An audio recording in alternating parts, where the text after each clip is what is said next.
Ladies and gentlemen, I'm here to talk to you about one of the most important tools at humankind's disposal, behavioral neuroscience, a phenomenon that's proven to accelerate wound healing, prevent infection, enhance cure rates and remission times of cancer, decrease the morbidity and mortality from heart diseases, and delay the progression of HIV. This phenomenon is called hope. And believe me, hope is too powerful and too precious of a medicine to leave in the hands of somebody else. Hope is a positive mindset, a mindset that enables one to see a future that is better than the present and the power to try and manifest it. But the question is, does hope really have a purpose in our world? Millions die due to preventable diseases.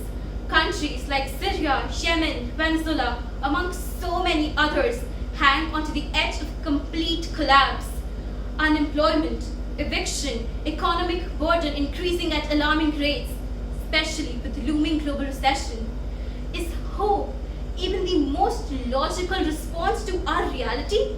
Is it possible? Well, the answer is yes.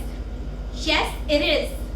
But only if we choose to be optimistic in the face of adversity.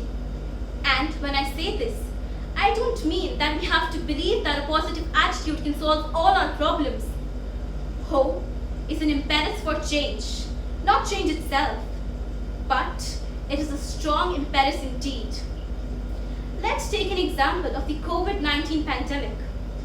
By no means has this healthcare crisis been a positive turn of events, but I believe that we can cope with it better by focusing ourselves on things we have time for, such as passion projects and our hobbies that were lost in the fast pace of our daily life, and reconnecting with oneself and with others.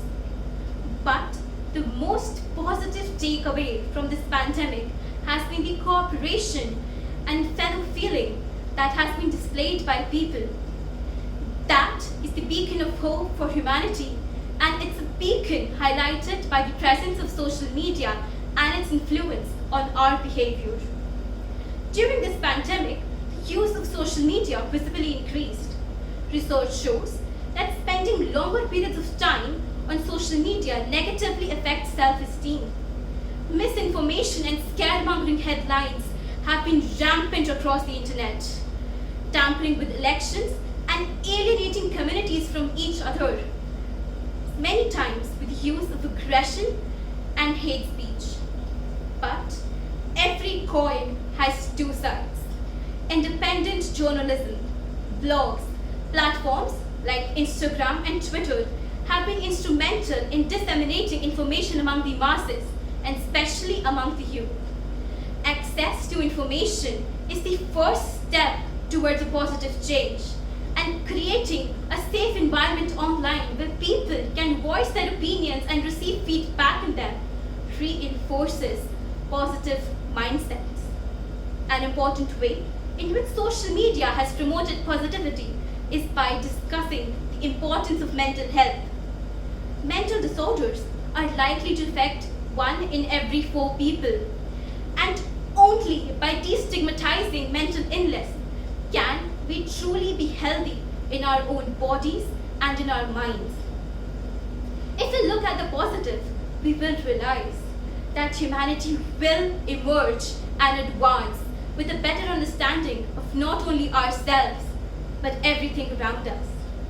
Life is a challenge for all of us, but don't challenges help us learn and grow?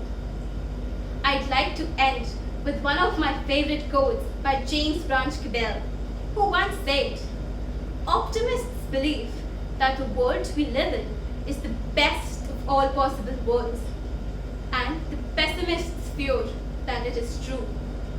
Thank you.